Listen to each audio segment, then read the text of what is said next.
Hello guys, कैसे हो आप लोग। आई होप बहुत अच्छे होंगे। तो देखिए, जैसे कि हमारा ये जीके की सीरीज चल रखा था, तो इसमें हमने हिस्ट्री कुछ पोर्शन देख लिए जो एसके की बुक में दे रखी है, और ज्योग्राफी देख लिया। तो ये दोनों पोर्शन कंप्लीट हुआ हमारा। तो आज इस पे दे रखा है इंडियन कॉन्स्टिट्यूशन, मतलब कि भारत का संविधान। तो इस पे क्या दे रखा है, चलिए डिस्कस करते हैं। तो देखिए, ये रहा टॉपिक, भारत का संविधान। इससे भी क्वेश्चंस आ जाते हैं। आप एग्ज़ाम अगर दिए होंगे एक दो बार तो देखे होंगे, राष्ट्रपति उपराष्ट्रपति ये सबसे रिलेटेड कुछ क्वेश्चंस आ जाते हैं। और बिलीव मी, एसके आप लोग के लिए मतलब इनफ है। ये बुक बहुत अच्छी है, इसमें सब कुछ दे रखा है। तो बस उस चीज़ को, जो चीज़ें दे रखा है डिटेल में, बस एक बार साथ मिलकर डिस्कस कर रहे हैं। फिर इसके बाद 1000 से ज़्यादा, लगभग 1010-20 क्वेश्चंस हैं। उतना कर लेने के बाद जीके जीएस में आपको कोई प्रॉब्लम नहीं आएगी। एक पोर्शन बच जाएगा करंट अफेयर, जो कि मंथली मैं प्रोवाइड कराऊंगा। जैसे कि अप्रैल का आ चुका है, कुछ दिनों में मई का आ जाएगा। थोड़ी बनाने में टाइम लगती है गाइज। तो चलिए स्टार्ट करते हैं। तो देखिए क्या दे रखा है, तो इस चीज़ को देखते हैं। तो फर्स्ट है कि संविधान सभा। तो सबसे पहले ये चीज़ होता क्या है, नहीं है, इसके बारे में देख लेता है। तो है कि संविधान सभा ने 9 दिसंबर 1946 को काम शुरू किया। इसकी अध्यक्षता डॉक्टर सच्चिदानंद सिन्हा ने की तथा 11 दिसंबर 1946 को डॉक्टर राजेंद्र प्रसाद को इसका अस्थायी अध्यक्ष चुना गया तथा ये अंत तक रहे।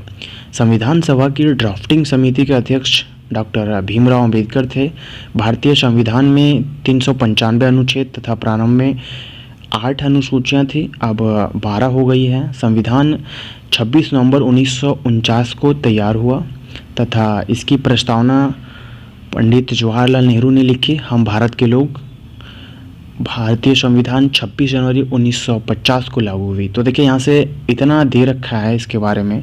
देखिए कितनी लाइन दे रखी है। इसमें से इम्पोर्टेंट क्वेश्चंस कैसे बन जाता है, सबसे पहले देख लीजिए कि कैसे बनेगा। तो देखिए, ऐसा पूछ दिया जाता है कि संविधान सभा के अस्थायी अध्यक्ष कौन थे, तो किसे चुना गया था। तो इसका राइट आंसर क्या हो जाएगा, डॉक्टर राजेंद्र प्रसाद। और ड्राफ्टिंग, इसको हिंदी में बोल सकते हैं प्रारूप, मतलब जिसको रूपरेखा तैयार करना। तो उस समिति, मतलब कि प्रारूप समिति के अध्यक्ष कौन थे, डॉक्टर भीमराव अंबेडकर। संविधान सभा के प्रारूप समिति के अध्यक्ष कौन थे, डॉक्टर भीमराव अंबेडकर। और अनुच्छेद और अनुसूचियाँ, जो कि अब 12 हो गई है अनुसूचियाँ, तो ये आपको याद रखना है। 26 नवंबर 1949 को बन के तैयार हुई और 26 जनवरी 1950 को लागू हुई। तो ये थी कुछ संविधान सभा से रिलेटेड। नेक्स्ट देखते हैं। नेक्स्ट दे रखा है राष्ट्रपति। तो बिलीव मी गाइस, यहाँ से क्वेश्चंस कंफर्म बनते हैं। यहाँ से एक या दो क्वेश्चंस आ जाते हैं, एज से रिलेटेड आते हैं, वो चीज़ें यहाँ पे दे रखी है। तो देखिए, इसकी योग्यता दे रखी है कि राष्ट्रपति बनने के लिए क्या योग्य, मतलब कि योग्यता क्या होनी चाहिए। तो देखिए, फर्स्ट दे रखा है कि कम से कम आयु 35 वर्ष होनी चाहिए। तो ये 35 वर्ष पूछ दिया जाता है क्वेश्चंस में कि न्यूनतम आयु राष्ट्रपति के लिए क्या है, तो 35 वर्ष इसका राइट आंसर हो जाएगा। नेक्स्ट दे रखा है कि वह भारत का नागरिक होना चाहिए। नेक्स्ट दे रखा है कि लोकसभा का सदस्य चुने जाने की योग्यता होनी चाहिए। अब देखिए इसके चुनाव कैसे होता है। तो आपको ये 3 चीज़ें याद रखना है गाइस, फर्स्ट सेकंड थर्ड।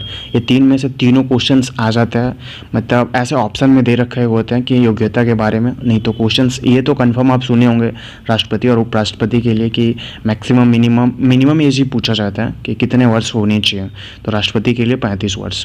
चुनाव देखिए कि संसद के दोनों सदनों तथा राज्य की विधानसभाओं के सदस्य आनुपातिक प्रतिनिधित्व द्वारा गुप्त मतदान से चुनाव करते हैं। तो जो दोनों सदन होते हैं, राज्यसभा और विधानसभा, वहाँ के जो सदस्य मतलब कि आनुपातिक प्रतिनिधित्व होते हैं, उनके द्वारा गुप्त मतदान किया जाता है। तो उनके थ्रू चुनाव होते हैं, तो फिर राष्ट्रपति चुने जाते हैं। तो देखिए नोट में फिर क्या दे रखा है कि संसद के मनोनीत सदस्य राष्ट्रपति चुनाव में भाग नहीं ले सकते हैं। तो आपको ये चीज़ें याद रखना है, नोट वाली चीज़ें याद रखना है कि संसद में जो मनोनीत सदस्य होते हैं वो राष्ट्रपति चुनाव में भाग नहीं ले सकते हैं। तो ये थी इसकी कुछ मेन पॉइंट। नेक्स्ट देखिए, अवधि से, यहाँ से भी क्वेश्चंस बन जाते हैं। अवधि से, राष्ट्रपति 5 वर्ष के लिए चुना जाता है। वह दोबारा चुनाव लड़ सकता है तथा संसद के दोनों सदन महाअभियोग द्वारा उसे पद से हटा सकते हैं। तो याद रखना है 5 वर्ष के लिए होता है, दोबारा चुनाव लड़ सकते हैं, संसद के दोनों सदन महाअभियोग द्वारा उसे पद से हटाया जा सकता है। तो ये थे कुछ इसके अवधि। आप देखते हैं कि इनके अधिकार और शक्तियाँ क्या क्या हैं, तो यहाँ से भी क्वेश्चंस आ जाती हैं। संवैधानिक अध्यक्ष होने के नाते सभी नियुक्तियाँ राजदूत, राज्यपाल, सर्वोच्च न्यायालय का मुख्य न्यायाधीश तथा अन्य न्यायाधीशों आदि राष्ट्रपति के द्वारा ही नियुक्तियाँ होती है। मतलब करते तो ये लोग हैं, बट इनका साइन होना बहुत ज़रूरी होता है। किनका? राष्ट्रपति का। तो ये थे इनके कुछ अधिकार और शक्तियाँ। अब देखते हैं इनके क्या शपथ है। देखिए, राष्ट्रपति को उसके पद के लिए शपथ सर्वोच्च न्यायालय का मुख्य न्यायाधीश राष्ट्रपति भवन में दिलाता है। यदि राष्ट्रपति अपने पद से त्यागपत्र दे रहे हो तो वो उपराष्ट्रपति को भेजेगा। तो देखिए, यहाँ से दो क्वेश्चन बन रहे हैं आपके। सबसे पहला कि राष्ट्रपति का शपथ कौन दिलाता है, तो सर्वोच्च न्यायालय का मुख्य न्यायाधीश राष्ट्रपति भवन में दिलाता है। तो पहला क्वेश्चन। दूसरा है कि राष्ट्रपति अपना त्यागपत्र किसे देता है, तो ये देता है उपराष्ट्रपति को। तो आपको ये चीज़ें याद रखनी है। तो ये थी कुछ राष्ट्रपति से जुड़ी चीज़ें। तो यहाँ से क्वेश्चंस बन ही जाते हैं। नेक्स्ट देखते हैं, नेक्स्ट क्या है। नेक्स्ट है उपराष्ट्रपति। तो इसे भी थोड़ा डिस्कस करते हैं। तो देखिए क्या है, तो राष्ट्रपति देख लिए क्या क्या था, जो जो चीज़ें थी, कहाँ से कैसे क्वेश्चंस पूछा जाता है। एक का देखिए गाइस, यही आपके जीके जीएस, यही आपके एग्ज़ाम की लेवल है। तो ऐसा आप मत बोलिएगा कि सर डीप चलो या तो सर ओवरफ्लो हो रहा है या तो जो भी हो रहा है। जैसा भी मैं बता रहा हूँ, जैसे एसके की बुक में दे रखी है, यही आपकी लेवल है, इतना ही आता है। और यहाँ तक कि ये इनफ है, इससे बाहर तो आएगा ही नहीं। तो देखिए उपराष्ट्रपति के बारे में क्या दे रखा है कि इसकी जो योग्यता है, भारत का नागरिक होना चाहिए, इसकी भी 35 वर्ष से कम आयु का ना हो। तो सेम प्रोसेस है कि राष्ट्रपति में भी 35 वर्ष चाहिए थी, इसमें भी चाहिए। संसद बनने की सभी योग्यता होनी चाहिए। नेक्स्ट है चुनाव। संसद के दोनों सदनों के सदस्य उपराष्ट्रपति का चुनाव करते हैं। कौन? संसद के दोनों सदनों के सदस्य, मतलब राज्यसभा और विधानसभा। तो उनके जो सदस्य होते हैं वो उपराष्ट्रपति का चुनाव करते हैं। तो याद रखना है, अवधि इनके भी 5 वर्ष है। तो ये राष्ट्रपति के जैसा ही है, राष्ट्रपति के भी 5 साल थे, इनके भी 5 साल है। इनका अधिकार क्या है? राज्यसभा का सभापति होता है। तो आपको सबसे पहला यही याद रखना है कि राज्यसभा का सभापति कौन होता है? उपराष्ट्रपति होता है। नेक्स्ट है कि सभी विश्वविद्यालय उपराष्ट्रपति के अधीन होते हैं। तो जितनी भी यूनिवर्सिटी होती है, जैसे भारत के उपराष्ट्रपति हैं, तो भारत के जितने भी विश्वविद्यालय यानी कि यूनिवर्सिटियाँ सब इनके अधीन है। राष्ट्रपति के गैर हाजिरी में राष्ट्रपति का कार्य संभालता है। तो राष्ट्रपति के अनुपस्थिति में जो उनका कार्यभार होता है वो यही संभालते हैं। अधिक से अधिक 6 महीने तक राष्ट्रपति का कार्य संभाल सकता है।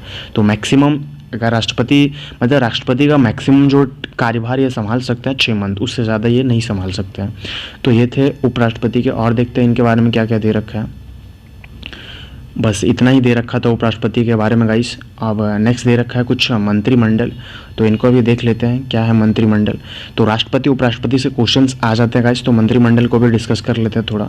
वास्तविक कार्यपालिका मंत्रिमंडल है। वास्तविक कार्यपालिका, इसका अध्यक्ष प्रधानमंत्री होता है। आपको याद रखना है, इसका अध्यक्ष कौन होता है? प्रधानमंत्री होता है। जिस पार्टी का लोकसभा में स्पष्ट बहुमत होता है, देखिए जब लोकसभा की चुनाव होती है तो जिस भी पार्टी का लोकसभा में स्पष्ट बहुमत मतलब कि ज़्यादा मत होता है, उसके नेता को राष्ट्रपति प्रधानमंत्री नियुक्त करता है। यदि लोकसभा में किसी एक पार्टी का स्पष्ट बहुमत नहीं होता है तो उस स्थिति में प्रधानमंत्री को लोकसभा में निश्चित अवधि में अपना बहुमत सिद्ध करना होता है। जैसे कई बार होता है कि बहुमत नहीं हो रहा है, तो उस स्थिति में प्रधानमंत्री को लोकसभा में निश्चित अवधि में, तो उनका एक अवधि निर्धारित किया होता है, उतने में उनको क्या अपना बहुमत सिद्ध करना होता है। बाकी मंत्रियों को प्रधानमंत्री नियुक्त करता है। तो जो अन्य मंत्रिमंडल में अन्य जो मंत्री होते हैं उनको प्रधानमंत्री नियुक्त करते हैं। किसी भी व्यक्ति को मंत्री बनाया जा सकता है, परंतु 6 मास के अंदर उसे संसद के किसी भी सदन का सदस्य होना आवश्यक है। प्रधानमंत्री सरकार का संसद में जवाबदेह होता है। संसद मतलब कि लोकसभा के विश्वास तक प्रधानमंत्री अपने पद पर बना रहता है। तो ये थे कुछ मंत्रिमंडल। तो गाइस यहाँ से जैसे जैसे भी जो भी क्वेश्चंस आते हैं मैं उसको डिस्कस कर रहा हूँ। तो देखिए नेक्स्ट है संसद। तो इस चीज़ को भी देख लेते हैं, यहाँ से भी क्वेश्चंस बन जाता है। तो बात रहा संसद। तो देखिए भारतीय संसद के 2 सदन हैं। कौन सा? एक लोकसभा, एक राज्यसभा। यहाँ से डायरेक्टली क्वेश्चंस आ जाएंगे आपके एग्जाम में कि भारतीय संसद के कितने सदन हैं। तो कितने हैं? 2 हैं, लोकसभा व राज्यसभा। तो चलिए पहले लोकसभा को डिस्कस करते हैं। तो लोकसभा देखिए अधिकतम सदस्य 552 हो सकते हैं। अनुच्छेद 81 के अनुसार अधिकतम 530 राज्यों से 20 केंद्र शासित प्रदेशों से व 2 एंग्लो इंडियन हो सकते हैं। वर्तमान में 543 चुने हुए सदस्य हैं व 2 मनोनीत हैं। लोकसभा के लिए कम से कम आयु 25 वर्ष होनी चाहिए। तो तो याद रखना है कि लोकसभा के लिए कम से कम आयु कितनी होनी चाहिए, 25 वर्ष होनी चाहिए। देखिए गाइस, एज से क्वेश्चंस आ जाते हैं, सबका मिनिमम एज पूछा जाता है। सदन का कार्यकाल 5 वर्ष का होता है, किसका, लोकसभा का। इससे पहले भी प्रधानमंत्री की सलाह पर राष्ट्रपति लोकसभा को भंग कर सकता है, तो आपको ये याद रखना है। इसका अध्यक्ष कौन होता है, स्पीकर होता है। लोकसभा का जो अध्यक्ष होता है वो कौन होता है, लोकसभा स्पीकर होता है, जिसका चुनाव लोकसभा ही करती है। एंग्लो इंडियन समूह के 2 व्यक्तियों को राष्ट्रपति इस सदन में मनोनीत कर सकता है। तो आपको ये चीज़ समझ में आ गया होगा। तो नेक्स्ट देख लेते हैं, नेक्स्ट है राज्यसभा। तो राज्यसभा में क्या क्या क्वेश्चंस पूछे जा सकते हैं देख लेते हैं। इसके अधिकतम सदस्य 250 हो सकते हैं। वर्तमान सदस्य संख्या कितनी है, 245। सदस्य बनने की कम से कम आयु 30 वर्ष की होनी चाहिए। तो देख लिया अभी आपकी लोकसभा में 25 वर्ष थी और राज्यसभा में 30 वर्ष होनी चाहिए। इनमें 12 सदस्य राष्ट्रपति मनोनीत कर सकता है, मतलब इसके जो 12 सदस्य होते हैं उन्हें राष्ट्रपति मनोनीत कर सकते हैं। यह एक अस्थायी सदन है, सबसे पहले ये इम्पोर्टेंट बात होती है, यहाँ से क्वेश्चंस आ जाते हैं। जो राज्यसभा है एक अस्थायी सदन है। सदन के 1/3 सदस्य प्रत्येक 2 साल में 2 साल बाद रिटायर हो जाए, मतलब 3 में से 1/3 मतलब मान लो 3 है तो उनमें से 1 सदस्य प्रत्येक 2 साल बाद रिटायर हो जाते हैं। प्रत्येक सदस्य का कार्यकाल 6 वर्ष का होता है, तो आपको ये याद रखना है। उसमें 5 वर्ष के लिए था, इसमें 6 वर्ष के लिए होता है। याद रखना गाइज, आप तुलना करते हुए चलिए। तो फिर उसमें 25 वर्ष था, यहाँ पे देख लिए उसमें 5 साल था, इसमें 6 वर्ष है। दोनों सदनों के संयुक्त अधिवेशन की अध्यक्षता लोकसभा अध्यक्ष ही करता है। तो ये थे गाइस, तो वीडियो लंबा नहीं बन जाए इस वजह से आज मैं यहीं पे समाप्त करता हूँ। तो thank you so much for watching and video को शेयर करें, लाइक करें, बहुत सारा प्यार चाहिए गाइस हमें आपको। तो फिर चैनल को सब्सक्राइब करें। Thank you so much guys.